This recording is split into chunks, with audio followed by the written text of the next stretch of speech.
늘 그렇듯이 저희는 스포일러에 대해서 신경을 쓰지 않지만 네.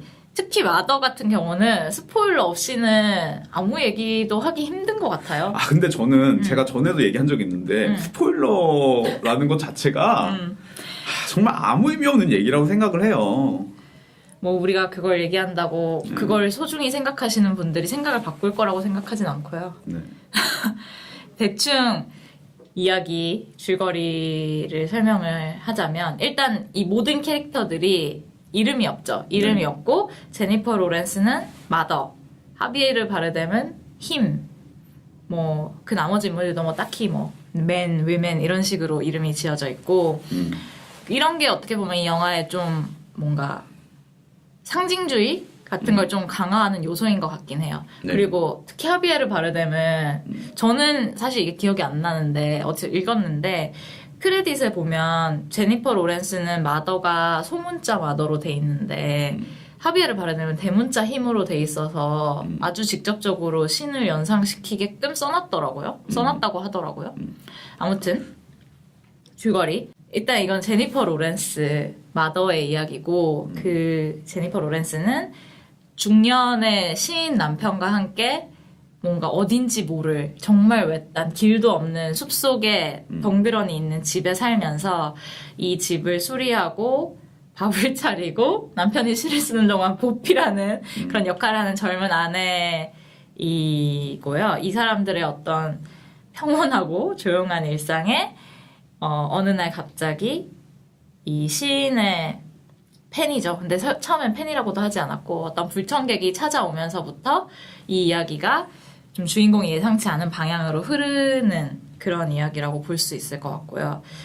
이게 막 어떤 이 남자 불청객이 찾아오고 그 다음에 그 사람의 아내가 오고 그 다음에 가족이 오고 막 난리가 나다가 중간에 이제 좀 한번 잦아들잖아요. 잦아들고 나서 두 번째 파트로 가면 뭐 출산도 하고 뭐 시인은 이제 시집을 내고 막 약간 큰 사건이 생기긴 하지만 어떤 전반적으로 주인공이 좀 안정을 찾아간다고 생각할 때쯤에 다시 또 정체를 알 수 없는 수많은 불청객들에 의해서 집이 침해를 받는 그런 이야기라고 보면 될 것 같고 마지막에는 주인공이 결국 빡치죠. 그 사람들한테. 네. 그래서 막 소리를 지르고 집에 불을 지르면서 다 죽어버려라 이러면서 이 소요 사태에 어떤 종지부를 찍으려고 하고 영화는 이제 그 과정 자체가 그 과정이 안에서 결국은 시인만 살아남는 이 끝없는 순환이라는 거를 보여주면서 이제 여자 주인공이 다른 더 젊고 다른 여자로 교체되는 그런 걸 보여주면서 이제 마무리가 되는데 아 그게 다른 여자예요? 다르게 생겼잖아요. 완전 다르게 생겼는데. 제가 이래요.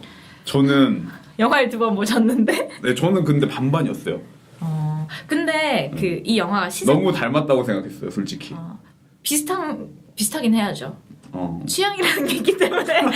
그런데 사실 영화가 시작할 때도 불에 타는 소녀의 얼굴로 시작하잖아요. 그것도 제니퍼 로렌스 얼굴이 아니고. 아 그래요? 그 다음에 그 사람이 끝나고 제니퍼 로렌스가 영화의 대부분을 끌고 가고 마지막에 허니? 베이비? 하는 그 여자는 또 다른 여자.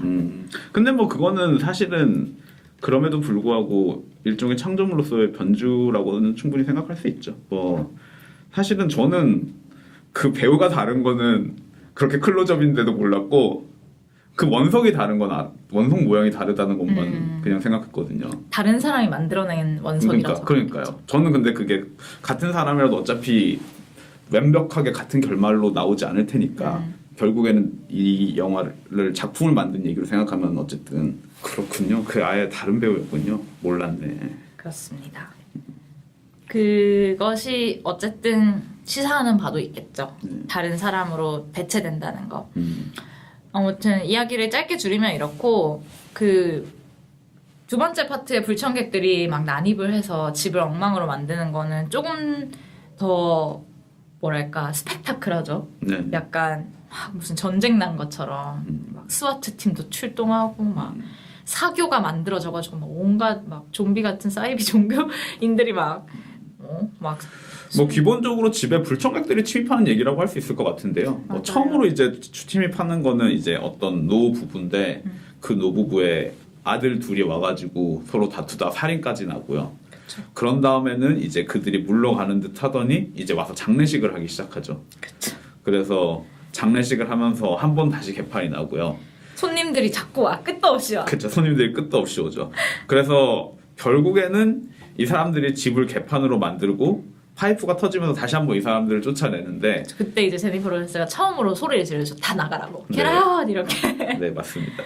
그러고 난 다음에는 이제 그 지점에 제니퍼 로렌스가 임신을 하죠. 그렇죠. 그래서 임신을 해가지고 아이 이제 만삭이 됐을 때쯤으로 영화가 점프되는데 만삭이 됐을 때쯤 그 하비에르 바르뎀이 그 드디어 작품을 마무리를 출간하고 하고 완성을 그쵸, 해요. 그쵸. 맞아. 완성하고. 네, 그래가지고 이제 출간을 하는데 사람들이 몰려들기 시작하는데 이 팬들이 몰려들기 시작하는 거예요. 하비에르 팬들과 바르뎀에. 기자와 네네. 근데 이제 점점 영화가 뭐랄까요, 좀 그로테스크해지기도 하고 초현실적으로 변하면서 이제 이 사람들이 그 하룻밤 사이에 결국에는 인류의 역사를 보여주는 것 같은 장면이 펼쳐지죠. 그렇죠. 이 사람들 전쟁의 이미지들 혹은 임신매매와 집창촌 같은 이미지들도 보여주고 종교의 이미지들도 보여주고 뭐 가장 크게 이제 보여주는 건 사실 종교의 이미지에 가깝고요. 마지막에 클라이막스도 그 장면 종교와 관련이 있죠. 네. 그 제니퍼 로렌스가 결국 출산을 어렵게 했는데 그 아기가 거의 제물로 바쳐지고 그의 피와 살을 신도들이 먹는 거죠. 네. 그래서 사실은 뭐 이 얘기가 뭐 신에 관한 얘기라는 거는 사실 거의 뭐 사실 이건 감독도 얘기를 한 부분인데 저는 사실 그게 좀 안타까운데 데런 아로노프스키가 이 영화가 개봉하기 전에 그러니까 시사회를 하기도 전에 뭐 보도 자료를 통해서도 여러 번 얘기를 했고 그다음에 인터뷰 같은 데서도 꽤 명확하게 이 영화의 메타포에 대해서 언급을 많이 했더라고요. 근데 뭐 그걸 뭐 안타까울 것도 없고 되게 명확한 것 같아요. 근데 명확하긴 하지만 그 외에 또 어떤 읽을 수 있는 방법은 많은 건데 그리고 사실 영화가 너무 명확하기 때문에 그걸 굳이 그렇게 말을 한다는 게 저는 약간 좀 재미가 없었거든요. 명확하니까 얘기해도 전 상관없는 것 같네요. 이게 뭐 성격 차이일 것 같은데 뭐 명확한 걸 뭐 얘기해주면 되고 그걸 얘기한다고 이제 다른 레이어에 대해서 얘기하지 않으면은 그거는 뭐 글쎄요, 그거는 뭐 말하는 사람의 문제지 않을까요? 이 영화가 가지고 있는 종교적인 이미지는 명확해 보여서 예를 들어서 그들이 계속 가지고 다니는 사진도 그렇고 그 아들 둘이 와서 싸울 때 있잖아요. 그러면 이제 그 사진에 이제 악마 모양으로 낙서가 돼 있기도 하고 그 아기의 죽음과 그 사람들이 그를 이제 신으로 묘시고 뭐 세례 주는 것 같이 이제 뭐 머리에 뭐 검은색 잉크 같은 거 발라주는 장면들부터 해가지고 뭐 그 부분에 대해서 저는 뭐 감독이 뭐 얘기한다고 해도 이거는 아니 감독은 그러니까 종교 이야기라고 하진 않았고 그쵸. 신이 신을 상징하고 마더는 당연히 마더 얼스를 상징하고 뭐 그런 식으로 얘기를 했었어요. 그러니까 그게 별로 상관이 없을 것 같은 뭐 네네. 저는 사실 뭐 이 이야기 이 영화에서 그리고 사실 감독의 전작들을 봐도 약간 이 사람이 성경을 사랑하고 성경을 사랑한다 말할 거 없긴 해. 아무튼 성경의 모티브를 많이 차용을 하고 그렇죠. 그렇게 읽는 거에 당연히 무리가 없다고 생각을 하지만 그냥 표면적으로 봤을 때 이야기도 흥미로웠던 것 같아요. 그러니까 뭐 나중에 차차 얘기를 하겠지만 어쨌든 말 그대로 이게 아티스트와 뮤즈의 관계에 대한 이야기잖아요. 그렇죠. 그리고 그 과정에서 뮤즈가 얼마나 대상화되고 확대받는가라는 네. 이야기로 봤을 때 네. 훨씬 더 뭐랄까 저는 조금 더 새로운 이야기라고 생각했어요. 왜냐하면 보통은 자기가 아티스트인 경우 그런 학대를 인정하기가 어렵지 않나라는 생각이 저는 좀 들어서 아니 그런가요? 뭐 모르겠어요. 뭐 사람마다 다르겠지만 보통은 뮤즈를 굉장히 아름답게 창작에 꼭 필요한 존재, 뭐 꼭 필요하긴 하지만 여기서도 약간 정말 이상화한다면 이 영화는 그 이상화하는 것 과정도 보여주고 근데 그 이후에 철저하게 그게 어떻게 유린되는지를 보여준다는 점에서 저는 좀 더 새로웠던 것 같아요. 오히려 이거를 그냥 감독이 말한 것처럼 기후변화에 대한 이야기로 기후변화? 기후변화, 마더 얼스가 어떻게 불청객인 우리 인간들에 의해서 어떻게 파멸되는가 기후변화라고 얘기했어요. 클라이밋 체인지라고. 그래서 저는 좀 김 빠진다고 생각한 건데 아무튼 간에 이 기후변화에 대한 이야기로 읽었을 때는 막 그렇게 새롭진 않았거든요.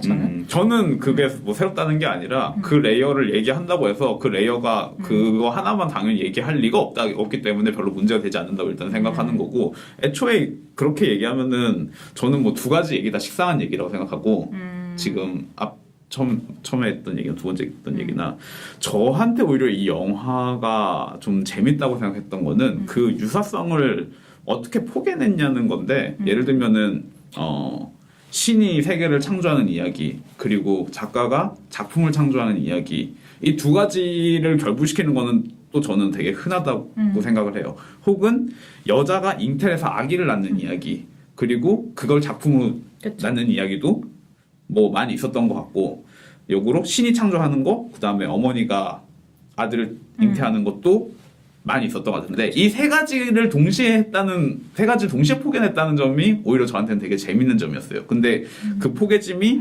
되게 단순히 유사성으로 포개지는 게 아니라 서로 개별로서 존재하면서도 유사성도 있고 혹은 그 유사성이 서로에게 되게 대립되는 것처럼 보이기도 하고 말씀하셨다시피 서로의 창조가 서로에게 고통을 줘야 된다고 할까요?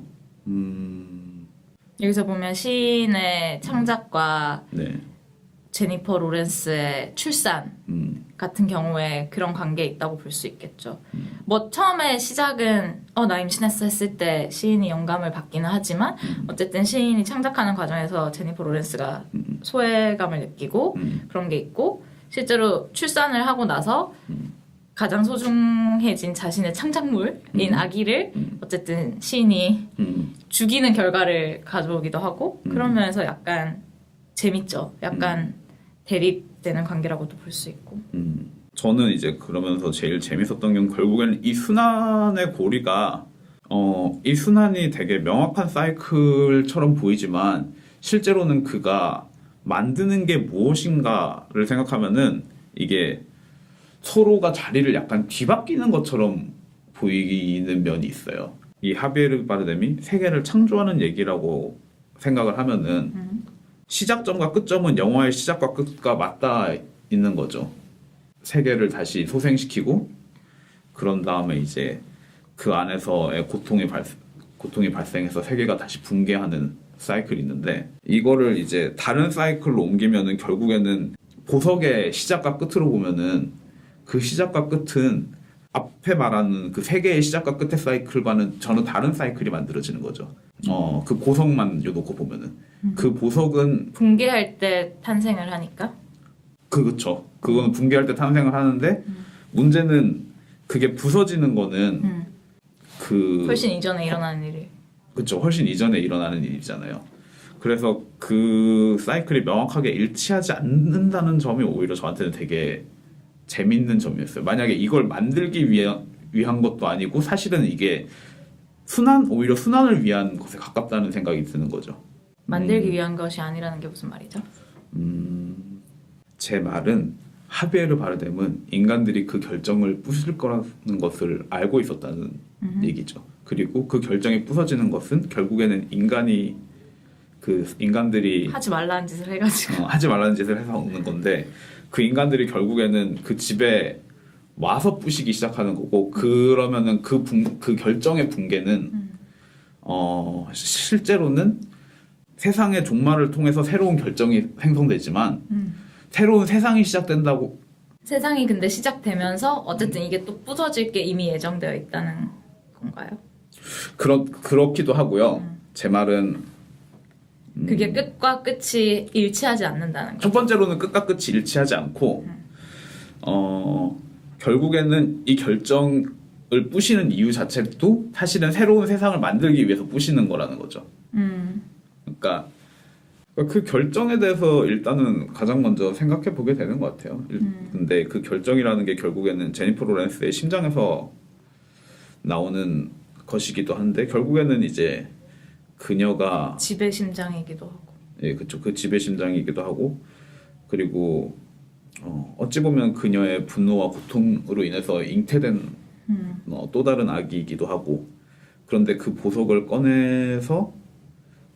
꺼냄으로 인해서 이 세계가 창조되는데 그 보석은 이 세계가 종말할 때 깨져지는 게 아니라 실제로는 중간에 이미 인간에 의해서 깨져버리는 그런 면에서 이게 그 사이클 사이에 뭔가 약간의 오차가 발생하는데 그 오차를 만들어내는 것 자체가 저는 이 영화에서 재밌는 부분이라고 생각을 했고 그러니까 그 결정의 사이클과 이 세계의 사이클이 동일하지 않은 거죠. 그리고 실제로는 그 결정이 붕괴됨으로 인해서 이 세계가 무너지기 시작한다고도 볼 수 있는데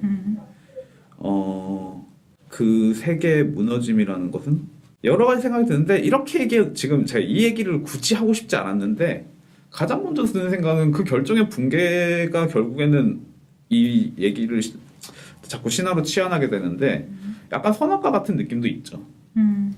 이 여자와 이 남자는 어쨌든 간에 그 집의 최초의 두 명의 인간이고 지금 말하는 여자와 남자는 에드 해리스와 미셸 파이퍼를 얘기하는 거죠.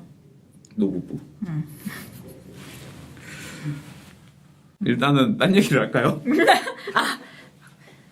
뭐, 네, 아무래도 신화? 뭐 성경으로 읽힐 수밖에 없는 부분이 많죠. 예를 들면 그 아들 둘이 싸우는 것도 그게 사실 뭐 인류 최초의 살인이라고 여겨지는 카인과 아벨의 싸움 그리고 살인으로 읽히기도 하고 뭐 싱크대는 당연히 이제 대홍수를 연상시키는 구석이 있고 근데 저는 이 영화의 재밌는 점은 그렇다고 해서 그 모든 메타포가 동일하게 작동하지 않는다는 게 재밌는 거예요. 그러니까 예를 들면 대홍수 같은 장면은 원래는 신이 화가 나서 이제 너네 다 죽어라 이렇게 하고 물을 뿌리는 거지만 이 경우에는 뭐 제니퍼 로렌스가 원치 않았는데 어쨌든 물이 터지는 거고 거기서 이제 분노해가지고 화를 내는 거고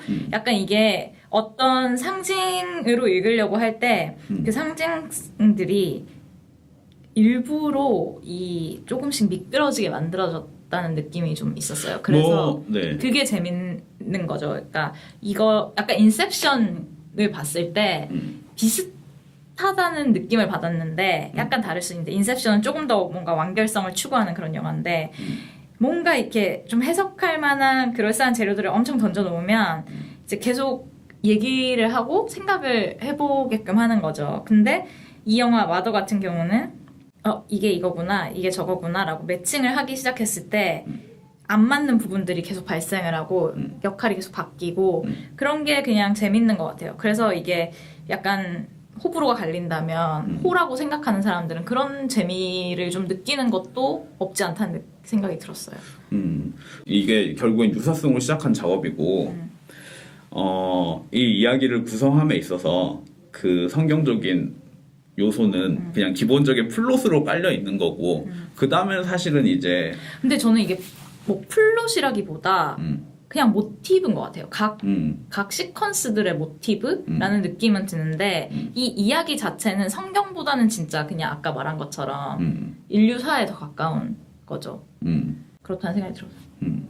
그러니까 그게 뭐 제 생각에는 플롯을 어느 정도의 단어로 쓰냐의 문제인 것 같은데 이 감독 인터뷰를 보면은 결국에는 이거를 한 5일 만에 썼다고 얘기를 하는데 제가 봤을 때는 빨리 쓰기 위한 방편인 거고 역으로 그 지금 편집은 겁나게 오래 했다고 얘기를 하더라고요. 결국에는 이제 바이블적인 모티브라고 얘기를 할 수 있겠죠. 어쨌든 저는 그거를 어쨌든 뼈대라고 얘기하고 싶은데 큰 이야기의 구획을 설정해 놓는 것으로서 그리고 이제 그거를 성경적인 모티브라고 하면은 이제 너무 이제 인류의 기원 문제만 있으니까 그런 건데 그 뒤에 나오는 뒤에 나오는 그 전쟁과 폭력의 역사 같은 것들은 담아내지 못하는 부분이 있을 테니까. 근데 그거는 뭐 이제 제가 말하는 성경의 모티브라는 거는 결국에는 인류의 기원에서 현재까지 역사를 좀 아울러서 그냥 그렇게 얘기하는 라서 그게 뭐 바이블적이라고 하면은 그건 뭐 좀 안 맞을 수도 있지만 일단은 저는 이제 이 남자를 신으로 봤을 때 레이어 자체를 퉁쳐서 그냥 바이블적이라고 얘기를 하는 거고 그런 면에서 저는 사실은 오히려 이 영화가 좀 직접적이라는 면에서 오히려 불호가 있었어요. 아까 예를 들면은 이 제니퍼 로렌스가 아까 말씀하셨다시피 신이 분노해서 대홍수 얘기를 하지만 사실 어쨌든 간에 홍수라는 거는 지구가 일으키는 거니까 뭐 저는 뭐 약간 그런 식으로도 충분히 생각할 수 있다는 생각이 들었고 특히나 이제 이 여자가 약간 화나면은 땅이 흔들리잖아요. 나중에는 땅도 막 그쵸, 갈라지고.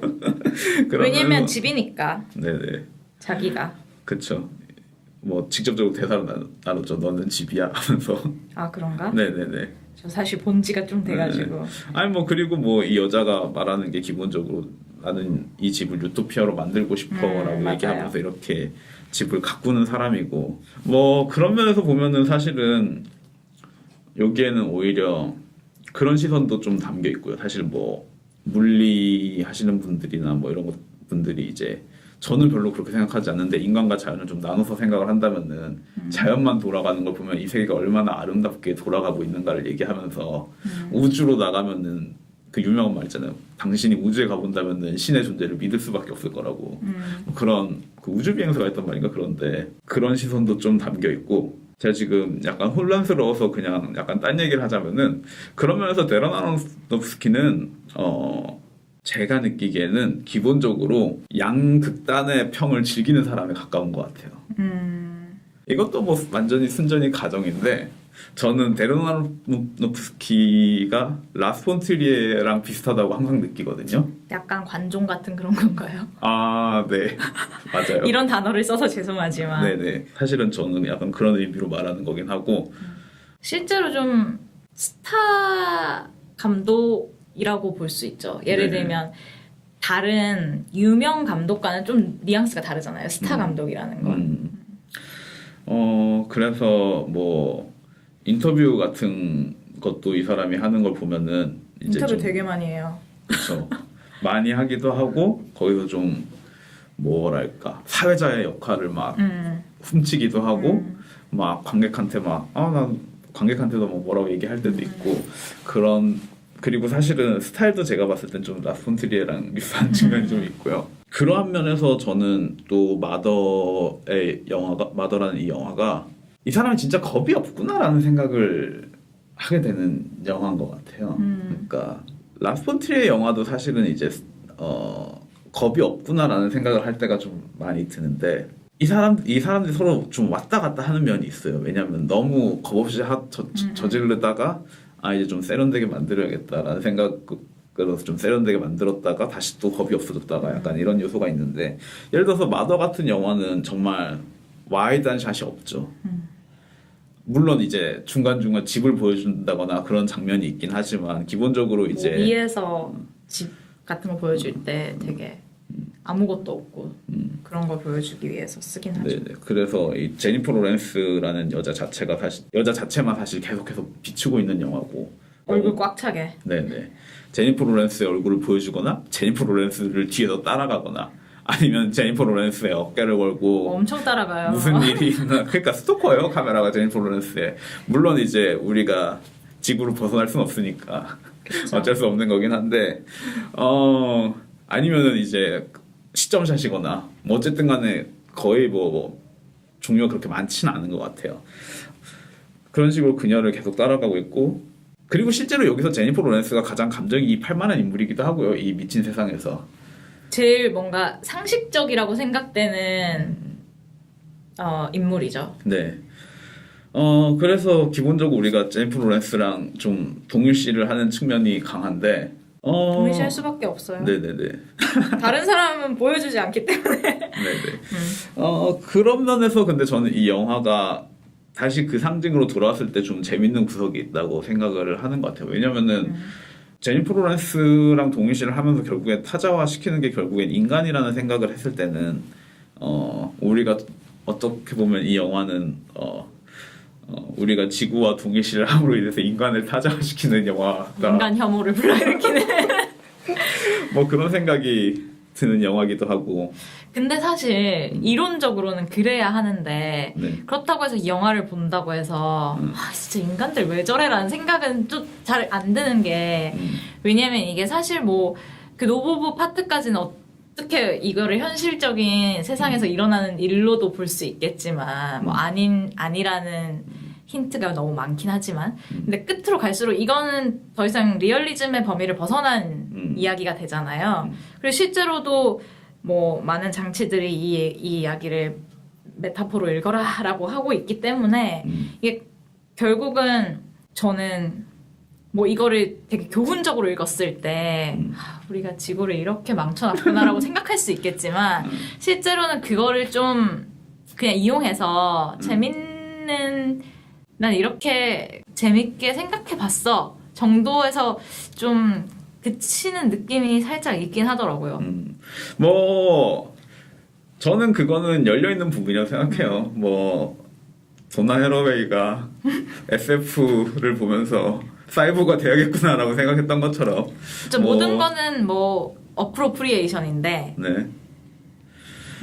너무 그러니까 저도 약간 이 데런 아로노프스키의 캐릭터를 저는 사실 뭐 그 사람에 대해서 크게 관심은 없는데 그냥 영화를 봤을 때는 뭐 재밌다라는 생각을 몇 번 했었거든요. 네. 뭐 마더뿐만 아니라 근데 약간 그런 느낌을 좀 받았던 것 같아요. 그러니까 되게 처음 봤을 때 너무 이렇게 빠져들게 하고 약간 굉장히 흥미로운데 이게 막 생각할수록 막 크게 막 깊이 있다는 느낌은 잘 안 드는 그런 편견이 좀 있어서 제가 이런 반응을 하는 걸 수도 있겠네요.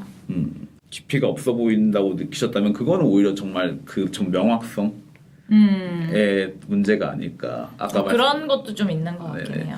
예를 들어서 뭐 사실 가장 널리 알려진 작품이라고 생각하면 블랙스완인데 저는 사실 블랙스완이라는 영화를 그리 좋아하는 편은 아닌데 블랙스완 같은 영화를 보면 사실 굉장히 명확한 이미지잖아요. 그쵸.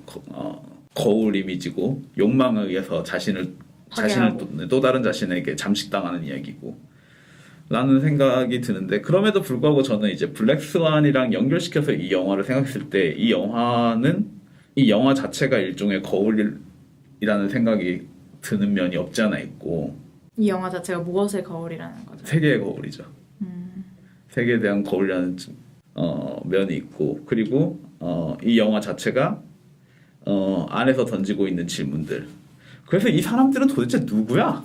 이 사람 지금 오고 있는 이 알 수 없는 인간은 도대체 뭐야? 라고 했을 때 그 너잖아 병신아 라고 얘기하는 거울이 이 영화 안에는 있고 그 질문들에서 그럼 이 여자는 도대체 누구야? 라고 다시 질문이 또 다른 거울로서 돌아오고 이 영화는 세계에 대한 거울이자 또 그 질문들에 대한 거울이기도 하다는 생각이 계속 드는 거예요.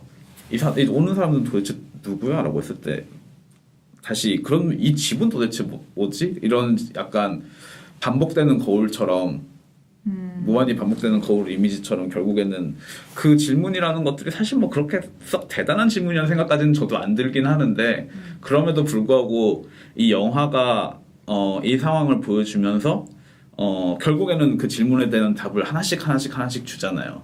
처음에는 이제 영화가 사실 그렇게 촘촘하지 않았음에도 불구하고 점점 영화가 복잡함을 향해서 나아가는 혼돈으로 나아가는 과정 같은 것도 사실은 뭐 지구의 삶이랑도 좀 비슷하기도 하고 그런 식으로 이제 답을 던져 물론 이제 이 영화를 해석하면서 거기서 갇혀서 얘기할 필요는 없지만 이 집이라는 게 결국에 하나의 세상으로 전환이 되었을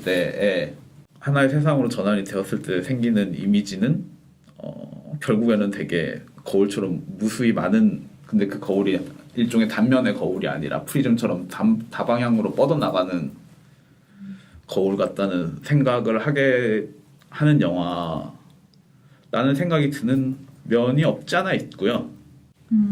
근데 지금 하시는 말씀을 들으면서 생각한 건데 네. 그래서 이 영화가 초반에 차라리 질문을 던지고 있을 때 저는 더 재밌었던 것 같아요. 그러니까 그 노부부랑 아들들이 나오고 살인이 일어나고 하기까지가 그러니까 전반부가 저는 더 흥미로웠다면 후반부는 아까 말씀하신 것처럼 좀 너무 명확해지는 측면이 있어서 약간 아쉬웠던 것도 있고 저는 블랙스완을 되게 좋아하는 편인데 그거에 대해서 생각을 해보면 조금 이 마더와 굳이 비교를 하자면 마더에서 약간 느껴지는 어떤 교조적인 느낌이 블랙스완은 좀 없고 블랙스완은 훨씬 더 명확하고 단순한 이야기인데 교조적이라고요, 영화가? 교조적이라는 약간 저는 이런 느낌이에요. 블랙스완 같은 경우에 별로 멋을 부리지 않았다고 생각해요. 정말요? 아니 그러니까 뭐라고 해야 되냐면 자기가 하려는 얘기가 그만큼 명확하고 심플하다는 거를 아는 느낌이라서 그러니까 스타일을 차치하고 약간 주제를 봤을 때 이게 명확하고 그거를 별로 숨기지 않았다는 느낌이 드는데 저는 약간 여기서는 약간 내가 이런 수수께끼를 던질 테니까 네가 한번 맞춰봐 이런 느낌이 느껴졌어요. 저는 전혀 그렇지 않아요. 저는 오히려 블랙스완이 그런 면에서는 그러니까 같은 것에서 전혀 정반대를 느끼는 것 같은데 저는 블랙스완 같은 경우에 오히려 이게 큰 얘기가 아니고 심플한 얘기인데 그냥 잘 세공된 느낌이라면은 이 영화는 훨씬 더 오히려 더 이 영화의 이야기라는 게 얼기설키 명확하게 얽혀져 있지 않다는 것을 인정하고 도대체 뭐가 튀어나오나 한번 보자라는 식으로 접근한 영화에 훨씬 더 저는 가깝다고 생각해요. 그래서 거기에 대한 한 감독 의도 자체를 전혀 다르게 그러니까 그게 세계가 엉망이 되고 복잡해지는 과정 자체도 사실은 이 영화를 그래서 만드는 과정이랑도 저는 약간 비슷했을 것 같다는 생각이 들고 오히려 저는 이 감독이 오히려 이 마더에 대해서 오히려 훨씬 더 솔직하지 않았을까 라고 저는 사실 생각하고 있어요. 제가 느끼기에는 이 마더 물론 이게 이제 영화를 다 보고 나서니까 이렇게 얘기할 수 있을 수도 있어요. 왜냐면 영화를 보는 동안은 나도 어디까지 가나 한번 보자 이런 생각이 들었으니까 어떻게 보면 뭐가 나올지 모르는 상황에서 재밌게 봤다고 할 수 있을 것 같은데 그러니까 결국은 그러니까 제가 봤을 때 뭐 저에게는 마더가 하려는 이야기가 뭐 여러 가지가 될 수 있겠지만 아주 큰 통찰력이 있다 이렇게 느껴지지 않으니까 근데 그거를 어떤 이 뭔가 예측할 수 없음이라는 형식을 통해서 약간 가리고 있다는 느낌. 이거 말로 표현하기 좀 어려운데 아니 뭐 무슨 말인지 알 것 같은데 그런 느낌이 약간 모르겠어요. 그냥 데런 아로노프스키가 자기를 되게 사랑하고요. 아니 신으로 생각하고 있구나라는 느낌이 조금 들었던 것 같아요. 특히나 약간 아까 잠깐 이제 얘기를 하다 말았는데 그 어떤 예술가와 뭐 젊은 뮤즈 그런 걸 할 때 이거를 저는 이게 되게 여러 가지로 읽을 수 있다고 생각하는데 뭐 제가 읽고 싶은 건 이런 거겠죠. 예를 들면 이런 젊은 여성의 육체를 막 엄청 아름답게 이상화시켜서 표현하잖아요. 막 머리도 어쩜 그렇게 예쁘게 그 소란 속에서도 머리를 닦거나 뭐 웨이브거나 하여튼 허리까지 오는 머리 관리하기도 힘든데 아무튼 막 너무 완벽하게 아름답고 몸도 막 옷이 거의 이렇게 다 비치잖아요. 달라붙고 젊은 지구니까. 그쵸. 육체의 아름다움을 강조하는데 그리고 예술가랑 나이 차이도 되게 많이 나게끔 설정이 되어 있고 그렇게 이상화시켜 놓긴 하지만 실제로는 가두어 놓고 뭐 그 안에서 소외당하고 철저하게 이용되고 나중에는 막 뭐랄까 유린당하고 그런 거 자체를 비판적으로 보고 있다는 느낌도 들지만 또 한편으로는 그게 약간 위선 같기도 한 거예요. 저는 본인이 예술가라면 모르겠어요. 이거를 그냥 제가 이렇게 읽고 싶은 걸 수도 있는데 아니요, 그거는 저는 명확한 거라고 명확하게 들어있다고 생각해요. 이 데런 아로노프스키 제가 이거를 이제 되게 약간 공감이 가는 기사를 읽었는데 이게 뉴요커지에 알렉산드라 슈왈츠라는 기자가 쓴 기사, 그러니까 뭐 에세이 같은 건데 만약에 이 피메일 파트너, 그러니까 여성 파트너, 예술가들이 여성 파트너라고 하면 사실 동등한 위치를 암시하기 때문에 파트너라는 말을 쓰기도 좀 애매한데, 뭐 뮤즈와 어떤 자기중심적이고 굉장히 그 예술이 너무나 위대한 그런 남성 예술가 사이에 어떤 관계에 대한 거라고 읽었을 때, 그럼 감독 자신은 왜 이런 여성 캐릭터나 여배우들을 고문하고 너 그런 캐릭터들이 극한의 상황까지 몰아넣는가라는 글을 썼었거든요. 근데 뭐 보니까 뭐 예를 들어서 레퀴엠 같은 경우에 전작에서 거기 안에 여성 캐릭터들은 물론 뭐 그들도 뭐 대단한 건 없지만 어쨌든 뭐 전기의 뇌를 구워지고 뭐 아니면은 엄청난 성적 학대를 당하게 되고 그다음에 뭐 블랙스완 같은 경우에 이제 나탈리 포트만이 실제로 뭐 손톱을 뽑는다던가 이런 일이 있었고 뭐 제니퍼 로렌스도 이번 영화에서 굉장히 충격적일 정도로 그 폭력을 당하는 입장이 되잖아요.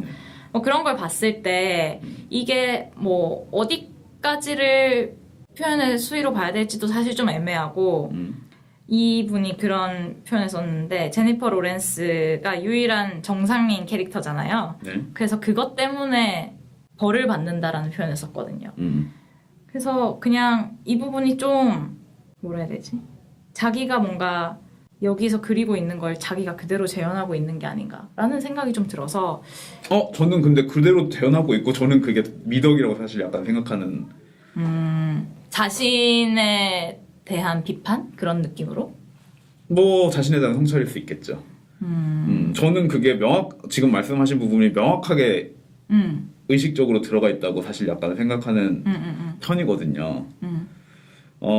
그리고 거기에 대해서 당연히 이제 데라나노프스키 영화에 등장하는 여성들은 고통받는 서퍼링 하는 캐릭터고 사실 라스 폰 트리에도 정확하게 같은 질문을 받죠. 그리고 라스 폰 트리에는 여자가 더 강하기 때문에 버텨낼 수 있다고 얘기한 적이 있고 뭐 데라나노프스키의 대답은 아니지만 그런 면에서 제가 봤을 때는 이거를 저는 결국엔 어떻게 생각하냐면은 결국에는 사람은 변태적인 욕망이 있어요.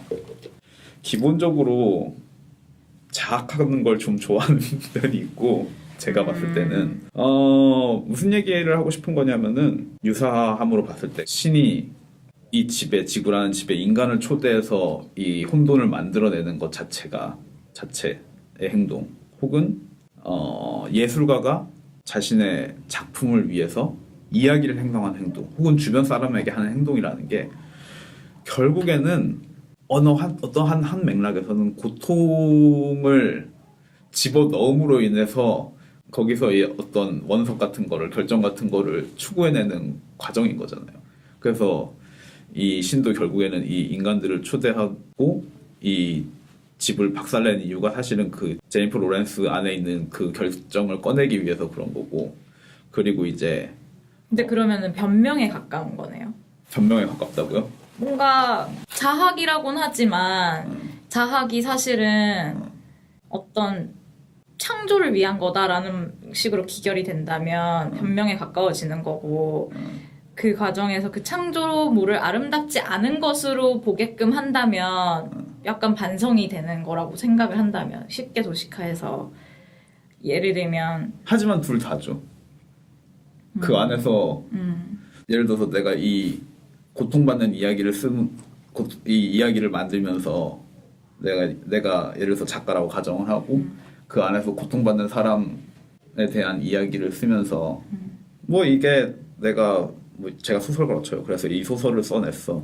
뭐 이 소설이 뭐 좋다 나쁘다 뭐 이런 걸 차치하고 모르겠어. 나 씨발 오늘 좀 대충 말해야겠다. 난 솔직히 이렇게 말하고 싶어. 내가 소설가면 이렇게 말할 것 같아. 내가 씨발 제일 고통받았다고. 왜? 왜냐고? 나 울 것 같네. 왜냐면은 결국에는 내가 씨발 자꾸 나라고 하니까 이러는 게 결국에는 그 제니퍼 로렌스의 감정에 가장 접근해서 그녀의 고통을 함께 쓸 사람은 실제로는 이거를 만들고 쓰는 과정에서는 데로나로스키였을 거니까.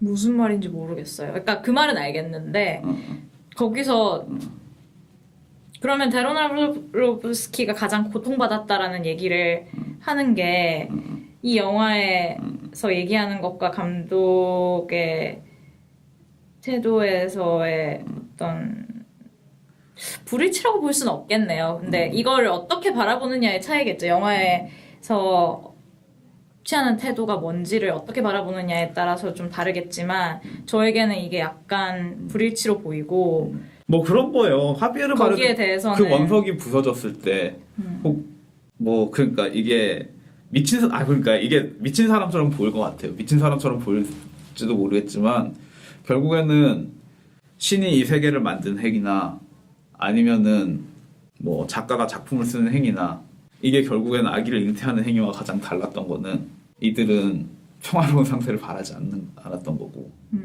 그게 남에게 엄청난 고통을 준다는 거를 알고 있죠. 알고 있는데 그리고 그 고통은 자기도 함께 하는 거고, 내 말은.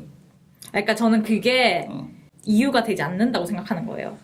그래서 그렇겠지. 그러니까 약간 저는 그 과정에서 어떤 그래서 제가 말하는 거예요. 이건 자학적이고 변태적인 거라고. 저는 자학이 아니라 오히려 자기 도취적인 것 같아요. 이거 그러니까 고통이 불가피한 거라고 말을 하는 거잖아요. 네.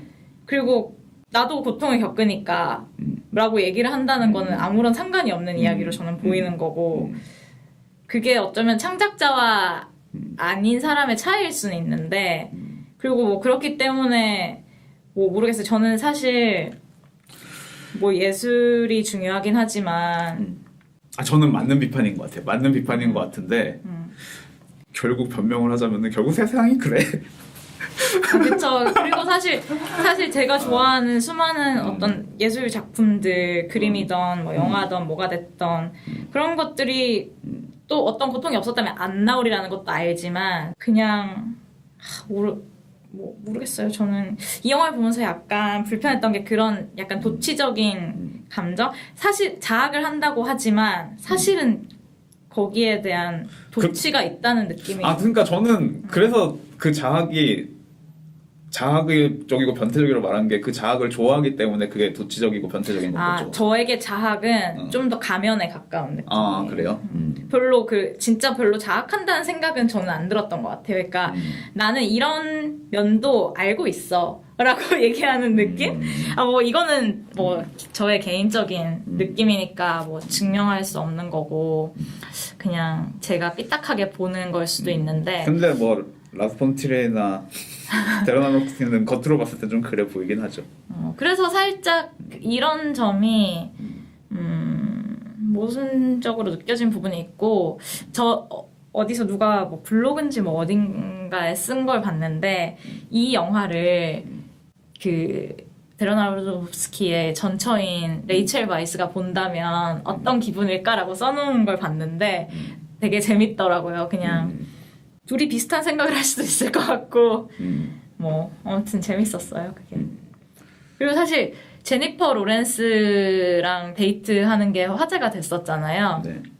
그래서 이게 정말 단순하게 뭐 예술가 뭐 이런 걸 떠나서 뮤지 이런 걸 떠나서도 그냥 사적 공간과 집이라는 어떤 사적 공간이 상징하는 프라이버시와 그거에 대한 대중들의 침해 이런 걸로 읽었을 때도 좀 재밌고 해서 여러모로 이제 자기 이야기로 읽히게끔 썼다라는 생각이 많이 듭니다. 그렇죠. 그래서 성경적인 메타포랑 이제 예술가로서 창조하는 사람으로서의 그 메타포를 동시에 뭐 이 정도면은 뭐 잘 섞여 있다라는 생각이 좀 일단은 들고 그런 면에서 이제 이 아까 지적하신 바 중에 결국에는 그녀가 단순히 고통받는 게 저는 문제였을 거라고 사실 생각하지 않아요. 결국에는 이 영화에서 가장 문제적이라는 것은 뭐 문제적이라기보다는 어쨌든 간에 이 영화의 특징이 결국엔 제니퍼 로렌스가 별로 하는 게 없다는 그러니까 실제로 이제 거기에 대해서 좀 이끌려 다니는 네. 그러니까 주체적인 느낌이 안 들어서 그런 건데 뭐 아마 데르나스키 입장에서는 이게 기본적으로 어쨌든 간에 시작점이 결국에는 그 바이블적인 지구라는 것에 있기 때문에 아마 그런 요소가 없지 않아 있었을 것 같은데 뭐 그럼에도 불구하고 아니면 정말 끝없는 인내심을 표현하기 위해서 네네네 그런 면에서 하지만 이제 여성을 수동성과 인내 결국에는 어머니라는 이 영화의 정말 제목처럼 우리가 생각하는 좀 스테레오타입의 희생적인 어머니 아낌없이 주는 나무. 네네.로 대입하고 있다는 점에서 비판을 한다면 뭐 그 점에서 자유로울 수는 없다고 저도 생각을 하고요. 그렇습니다. 사실 뭐 이 꼭 마더 이야기는 아니지만 많은 예술가들의 뮤즈를 조명하는 영화들이 되게 조명하는 이야기들이 많잖아요. 뭐 영화들도 많이 만들어지고. 근데 그 과정에서 그 뮤즈의 역할이라는 게 사실은 이 위대한 창작물을 만들어낸 위대한 예술가에게 영감을 주는 거에 국한되는 듯한 그런 좀 서사가 많은 팽배한 문화에서 글쎄요. 근데 사실 뭐 저는 이제 이게 또 서로 단어에 대한 감이 많이 단어에 대해서 갖고 있는 생각이 역시 많이 다른 것 같아요. 그러면서 저는 뮤즈는 기본적으로 고통받는 캐릭터라는 생각을 저는 가장 큰 이미지거든요. 저한테 뮤즈의 이미지는 기본적으로. 왜냐면은 예술가라는 사람들이 뭐 성공한 사람보다는 사실은 뭐 고통받는 사람이 있고 많고 근데 이제 그 사람들 기본적으로 아까 표현하신 대로 얘기하자면 자기 도취 돼가지고 뭐 하나 만들어 보려고 사실은 그게 무슨 의미가 있는 건지도 세상을 구하는 것도 아닌데 그쵸 세상을 구한들 뭐해 그런 것도 아닌데 그런 것 때문에 주변 사람을 다 고통 주면서도 꿋꿋이 자기 일을 하는 사람들이고 그런 면에서 이제 당연히 그 주변 사람들 특히나 뭐 보통 뮤즈라면은 일단은 뭐 아내 동거녀 뭐 이런 거니까 가난한 남자 예술가 뭐 기본적으로 굉장히 사실은 돈 벌어서 뒷바라지 하면서 고통 받는 캐릭터가 저한테는 뮤즈의 스테레오타입에 좀 가깝다는 생각이 저는 일단 들어서 그 단어에 대해서 가지고 있는 인식이 좀 많이 차이가 좀 있다는 느낌이 드는데 그 뮤즈라는 단어 자체가 사실 굉장히 젠더화된 단어잖아요. 네, 그렇죠. 그리고 예술가도 기본적으로 굉장히 남성으로 많이 상징되고 이 영화에서도 그렇고 근데 그거에 대한 만약에 비판이었다면 별로 비판할 의도가 없게 읽히는 이유 중에 하나인데 그거에 대한 별다른 전복이 보이지 않았다라는 거일 수는 있을 것 같아요. 근데 이제 기본적으로 현관무자가 불편하게 느낀 지점 그 이기심에 대해서 지금 이제 제가 감정이 약간 내려가서 다시 생각해보자면은 이기적인 거죠. 당연히 이기적이죠 사람이. 그냥 그건 뭐 아니 그래서 저는 이 영화를 막 너무 불편하게 보진 않았어요 사실. 근데 이 영화를 저는 사실 블랙스완도 처음 보고 너무 재밌다라고 생각했거든요. 근데 그게 사실 되게 위험할 수 있는 반응이잖아요. 처음 딱 봤는데 너무 재밌다 하는 순간 약간 뭐 모르겠어요. 그 영화를 이제 다시 보게 되거나 안 보게 되거나 모르겠지만 그 영화에 대한 조금 더 정확한 평가라고 표현하기는 어렵지만 감상을 방해하는 면이 분명히 있는데 마더도 약간 딱 봤을 때 저는 되게 재밌게 봤거든요. 그러시구나. 약간 피곤하게 재밌게 봤거든요. 근데 그러고 나서 근데 그러면서 진짜 신기한 건 저랑 전혀 반대예요. 저는 블랙스완도 보고 나서 되게 별로다라고 생각했고 마더도 완전 별로네라고 생각했는데 그냥 조금씩 좋아지는 영화였거든요. 저는 진짜 반대인 것 같아요. 저는 딱 봤을 때 정말 오락적으로 재밌다라고 생각했었거든요. 근데 그거를 이제 좀 가라앉히고 보려고 하다 보니까 이런 게 조금 걸리네? 뭐 이 정도라고 볼 수 있을 것 같아요. 저는 보면서 좀 많이 웃었던 것 같아요. 사실. 근데 저는 사실 이것도 좀 요즘 이상하다고 느끼는 것 중에 하나인데 이 영화도 사실 되게 부조리극에 가깝잖아요. 인물들의 행동을 전혀 이해할 만한 동기가 없고 네. 얘들 뭐야 왜 이래 이런 생각이 계속 드는 네, 그쵸. 건데 네. 그런 거를 보여주고 관객은 거기에 대해서 되게 시니컬하게 웃고 그러면 그 영화가 굉장히 어떤 세련된 것처럼 보이는 문화가 요즘 좀 있는 것 같긴 해요. 이건 저의 그냥 개인적인 느낌인데 더 스퀘어를 보면서도 그건 부조리극이라기보다는 풍자에 가깝지만 어쨌든 그런 부분을 노리는 영화라는 느낌이 살짝 들었어서 이건 잘 모르겠어요. 그냥 관객들이 웃는 게 나 뭐지? 오늘 좀 집중이 안 되네. 약간 예를 들면 더 스퀘어 같은 경우는 그걸 보고 사실 찔려야 되는데 그걸 자기가 똑같이 웃고 있으면 어떡하지? 라는 생각이 전 들었던 것 같아요. 그 생각은 저도 조금 하긴 했어요. 그러니까 이 영화는 기본적으로 보는 관객을 약간 비웃고 있는 영화라는 생각도 분명히 드는 영화죠. 더 스퀘어 같은 경우에는. 살짝 다르네요. 마더랑 생각해보니까. 그런 면에서 저는 마더에서는 저는 마더는 약간 이 영화 자체가 어이없어서 비웃을 거라고 사실 전 본 사람들이 그런 사람들도 많은 것 같긴 해요. 라고 생각을 했고 저는 이제 황당함의 웃음 이런 의미죠. 그런 면에서 오히려 저는 이제 데러나스께 오히려 이 영화에서 사실 굉장히 용감했다고 사실 생각을 하고 사실 샷 같은 것도 굉장히 제한적으로 써있고 사실 이 사람이 훨씬 더 세련되게 만들 수 있는 사람인데 블랙스완 같은 영화를 보면은 저도 보면서 되게 대담하고 야심이 있다라는 생각이 들었던 것 같아요. 그런 게 좋았던 것 같아요. 보는 동안. 저는 뭐든지 좋게 보진 않으니까 사실 생각해보면은 사실 할리우드에서는 마더 같은 영화가 어쨌든 대형 스튜디오에서 만들어졌다는 사실을 되게 긍정적으로 보는 여론이 많죠. 그리고 어느 정도 이해가 가죠. 이런 게 쉽게 제작이 결정되고 그거와 더불어 사실 이 영화는 뉴욕이나 LA에서 먼저 개봉하는 게 아니라 아예 와이드 릴리즈로 간 거잖아요. 그런 결정도 되게 제작사 입장에서 보면 용기 있는 행동이었던 거죠. 마더 같은 영화를 뭔가 물론 이거는 이슈를 유발할 수 있겠다 싶었던 걸 수도 있겠지만 안전하지는 않죠.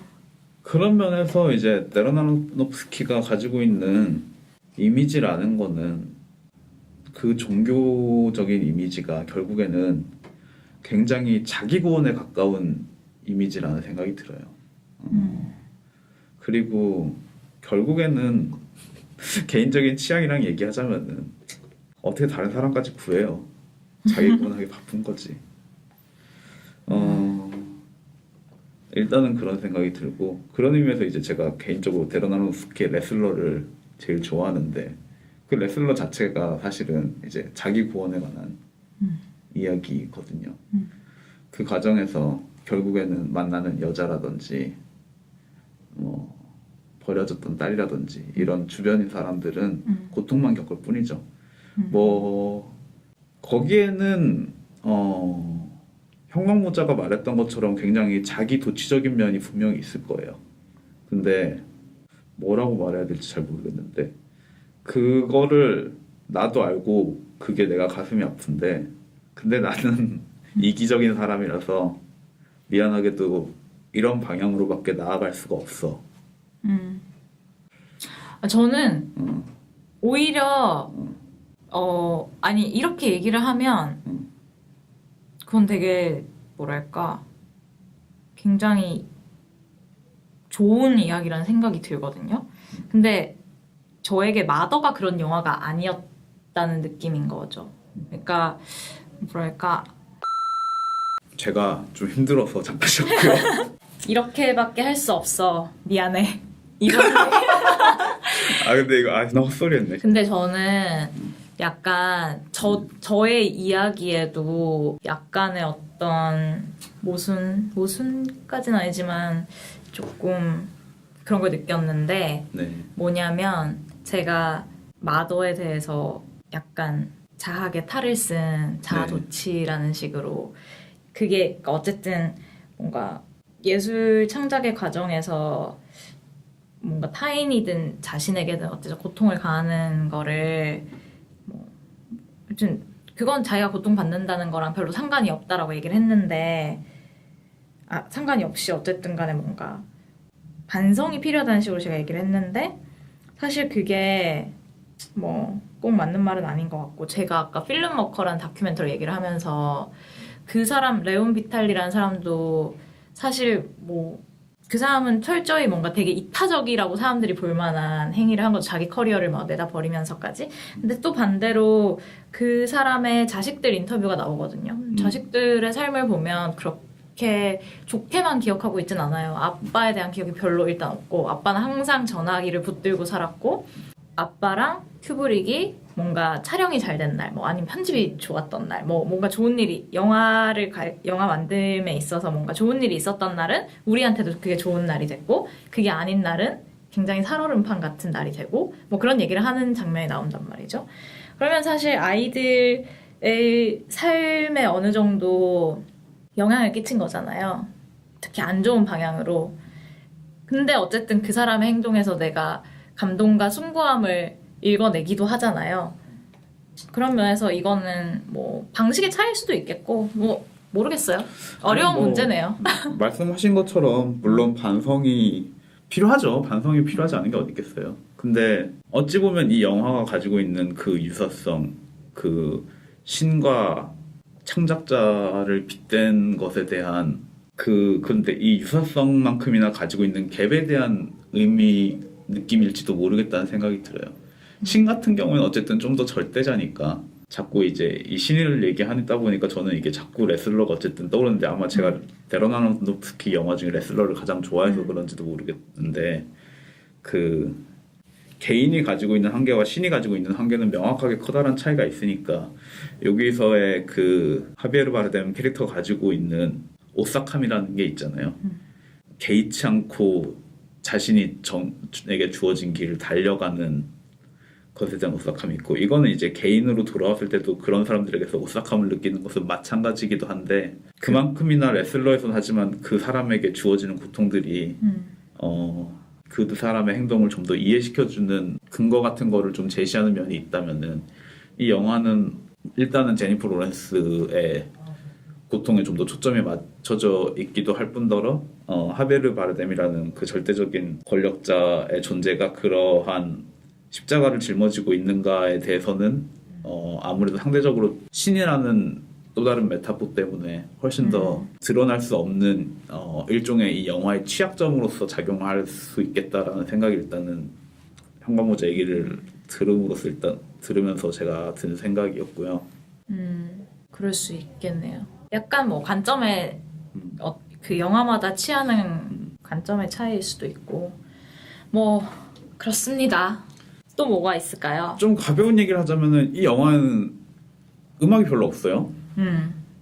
별로 없죠. 기억이 네. 안 나요. 근데 저는 한 번밖에 안 봤고 그게 조금 시간이 지나서 잘 기억은 안 나는데 음악은 거의 없었던 것 같은데 효과음은 사운드가 되게 인상적이었던 기억만 살짝 나요. 희미하게. 그래서 코고나다가 데론 아로노프스키의 사운드에 대해서 또 필름 에세이를 만든 적이 있었던 걸로 기억합니다. 그렇구나. 하지만 이거 제가 너무나 흐릿한 기억이라 가지고 틀릴 수도 있어요. 예전에 만들었나 봐요. 뭐 1년은 훨씬 더 전에. 그래서 그런 면에서도 사실 이 데론 아로노프스키가 되게 과감하다는 생각을 많이 했던 것 같아요. 사실은 이 영화가 어쨌든 간에 굉장히 스펙타클할 수 있는 영화거든요. 어떻게 보면 이제 우리가 계속 얘기했던 것처럼 이 영화라는 게 지구의 붕괴를 보여준다는 점에서 이 집 하나가 그 세상으로 변하는 과정에서 보여줄 수 있는 스펙타클이라는 게 분명히 있음에도 불구하고 순전히 되게 용기 있게 혹은 미쳐가지고 제니퍼 로렌스만 열심히 따라가는 그러한 것들이 굉장히 제가 느끼기에는 과감한 선택처럼 느껴졌고 하지만 또 다른 한편으로는 저는 이거는 칭찬인데 그런 면에서 이 영화가 굉장히 게임 같다는 생각도 좀 많이 했어요. 그래서 이 게임 같다는 얘기는 서사 장르의 형식을 명확하게 드러내는 게임들이 점점 많아지고 있는 것 같은데 저는 사실 게임을 그렇게 많이 하는 편은 아니라 가지고 잘 모르겠지만 특별히 뭐 자신이 대단한 액션을 하지 않고 우리가 흔히 말할 수 있는 조작으로서의 게임성을 좀 제거하고 이동만을 하면서 이야기를 따라가는 게임들이 되게 생각보다 많이 있거든요. 그리고 그런 게임들이 사실 서사적인 기능도 굉장히 탁월하고 그리고 게임만이 가지고 있는 성격 같은 게 사실 드러나기도 하고요. 왜냐하면은 게임은 어쨌든 간에 자신이 직접 계속해서 집중하고 있지 않으면 진행이 되지 않잖아요. 영화는 자기가 고통스러우면 시선을 돌릴 수도 있고 외면할 수도 있지만 게임이라는 거는 내가 어쨌든 간에 참여하고 있지 않으면 진행이 어느 정도 안 되는 속성이 있기 때문에 그러한 고통이라든지 슬픔에서 훨씬 더 자유롭지 않게 플레이어를 만들어주는 측면이 있는데 그런 면에서 이제 데런 아로노프스키가 철저하게 한 명을 따라가는 이미지 같은 것들 그리고 이제 사실 약간 기술적인 면에서도 그런 느낌이 좀 들어요. 예를 들어서 뭐 벽을 집었는데 이렇게 슉 하면서 안에 들어서 뭘 보여준다는 거. 이거 약간 저는 게임적이라고 생각했거든요. 물론 이건 뭐 영화에서도 많이 볼 수 있는 장면이긴 하지만 잘 모르겠어요. 왜 그렇게 느꼈는지 모르겠는데 좀 게임 같다는 생각이 많이 들었고 예, 뭐 노안 혹시 보셨어요? 노아는 안 봤습니다. 네, 그럼 스킵하고 얘기하셔도 됩니다. 제가 기억이 안 나요. 저희가 사실 그러니까 이게 제가 노아에 대한 기억이 전혀 없는데도 불구하고 이 영화를 처음 봤을 때 저의 첫 번째 인상은 이 영화가 노아에 대한 변명? 약간 이런 식으로 느껴졌었는데 하지만 제가 노아라는 영화 자체가 별로 기억이 너무 안 나가지고 왜 그렇게 느꼈을까를 제가 제 개인적인 질문을 좀 가지고 있는데 슬프게도 그렇게 느꼈지만 노아에 대한 기억이 전혀 없어가지고 노아 언제 개봉했죠? 꽤 오래됐나? 아니요. 블랙스완 이후니까 블랙스완도 한참 됐. 블랙스완이 한 10년 됐고 9년 됐고 노아는 그 사이에 한 5, 6년 전이 아니었을까? 잠시만. 켜는 2014년이니까 3년 전이네요. 얼마 안 됐네요. 노아를 저는 이제 한국에서 극장에서 봤었는데 뭐 실망했었다는 거 말고는 별로 기억이 없어가지고 저는 진짜 이상하게 딴 얘긴데 러셀 크로우가 나온 영화 중에 내용이 기억난 영화 별로 없어요. 많이 본 것 같긴 한데 저는 뭐 러셀 크로우가 나왔던 영화는 제가 원래 기억을 못해요 그냥 글래디에이터? 네, 글래디에이터 정도? 그리고 글래디에이터랑 비슷하게 로빈 후드도 약간 생각이 나고 저는 로빈 후드 봤는데 극장에서 봤는데 진짜 기억이 안 나요. 저도 기억이 안 나는데 활 쏘는 거는 기억나요. 그러면서 글래디에이터 연장판 같다 그냥 그런 생각을 좀 했던 것 같아요. 저는 사실 아까 이거 저희가 녹음하기 전에 제가 파운틴을 보고 있었잖아요. 네. 레슬러 이전에 만들었던 작품인데 그 샘이라는 제목조차도 굉장히 종교적이죠. 그리고 그 영화는 아예 시작할 때 창세기 구절을 인용하면서 시작을 하고 네. 그 약간 좀 마이너한 거긴 한데 이 영화에도 만년필로 계속 글씨 쓰는 네. 듯한 효과와 네. 어쨌든 책을 쓰는 이야기가 나오고 네. 또 약간 이유는 다르지만 어쨌든 바쁜 남편과 약간 그런 거에 약간 서운한 아픈 아내가 있고 물론 사실 근데 또 어떻게 보면 비슷할 수도 있는 게 이 남편이 바쁜 이유는 창작이 아니라 아내의 병을 고치기 위해서거든요. 그러니까 약간 어떤 일의 원동력이 되긴 하는 거죠. 다른 의미로. 근데 그런 게 있고 그 대사 중에도 그 죽음이 창조 행위라는 뭐 그런 대사가 직접적으로 나오더라고요. 그래서 이런 데서 유사성이 있구나. 이 사람이 이런 생각을 지금 10년째 하고 있구나. 11년째 하고 있구나. 저는 파운틴 같은 경우에는 안 봤는데 근데 뭐 기본적으로 창작이라는 게 뭐 무에서 유를 창조하는 건 아니니까 항상 파괴가 동반될 수밖에 없는 행위라는 생각은 아무래도 하게 되는 것 같아요. 그러고 보면은 이제 그럼에도 불구하고 데런 아로노프스키도 여자를 확실히 학대하는 행위를 즐긴다는 생각은 들 수 있을 것 같네요. 특히나 이제 가장 심한 게 레퀴엠 같은 경우는 이제 그 여자 사실은 괴롭죠 보기에.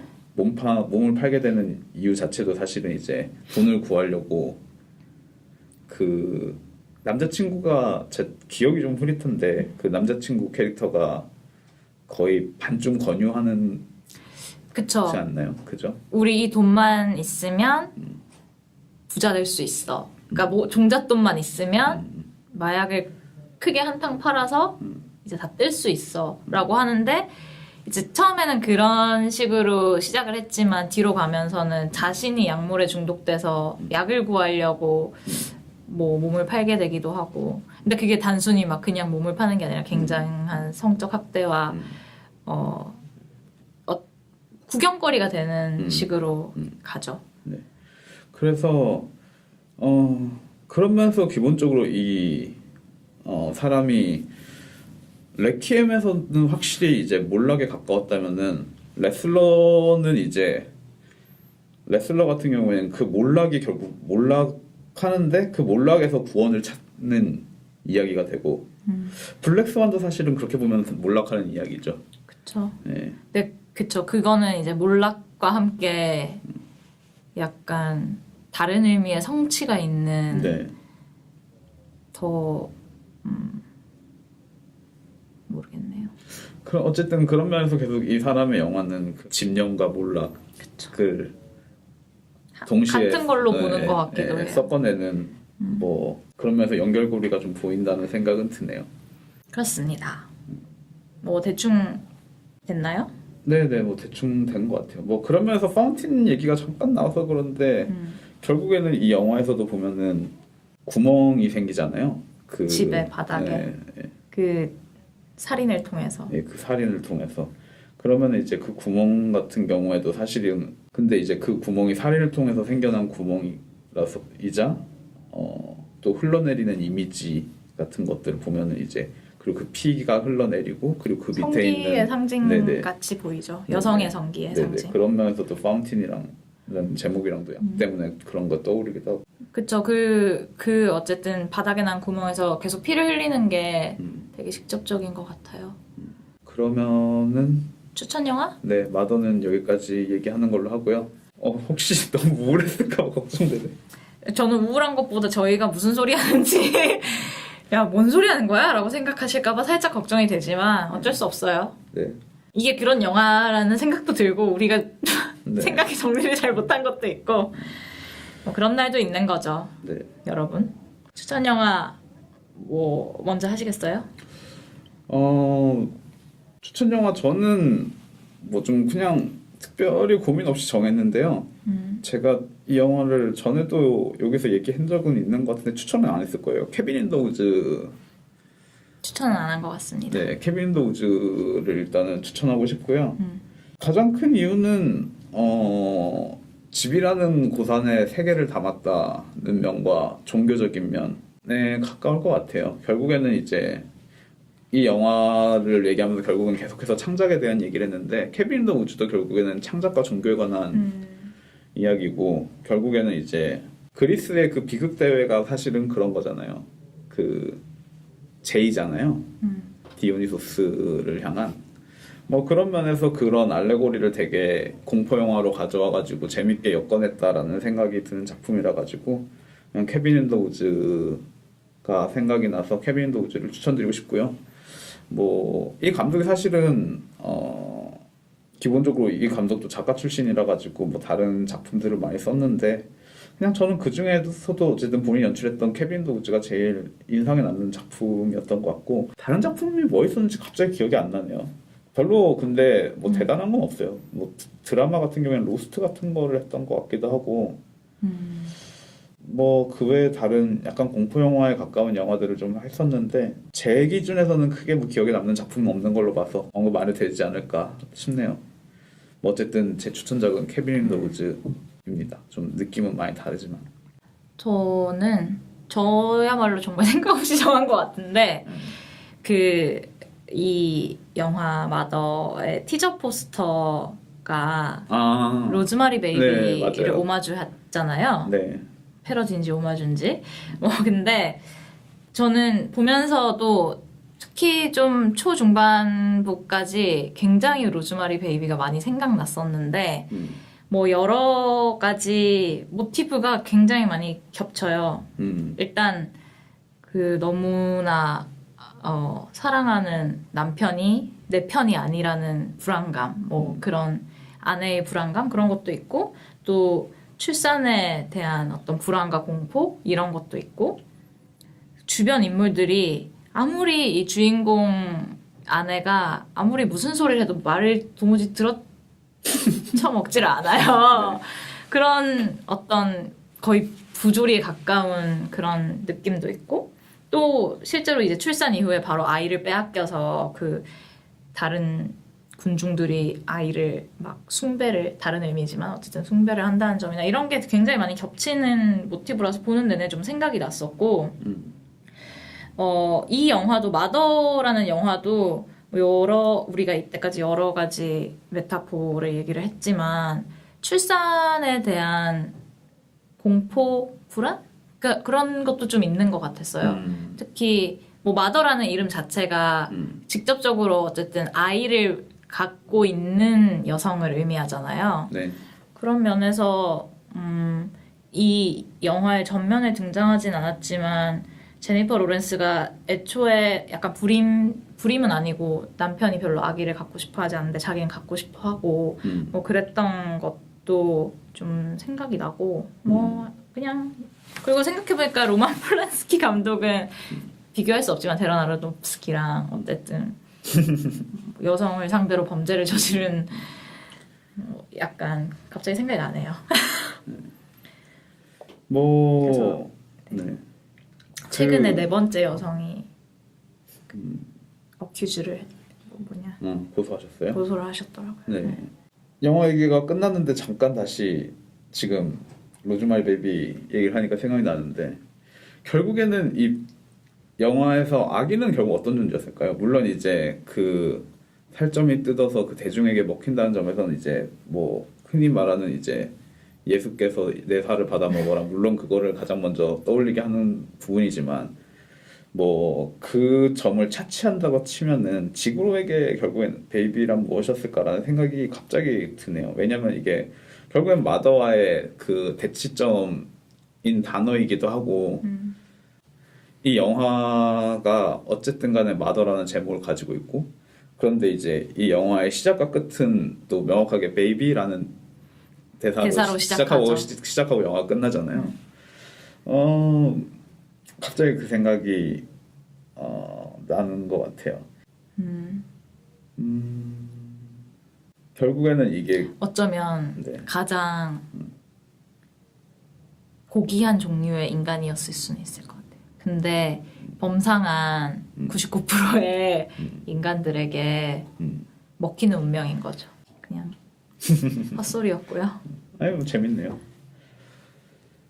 그게 결국에는 궁극의 작품 같은 거 아니었을까라는 생각이 들어요.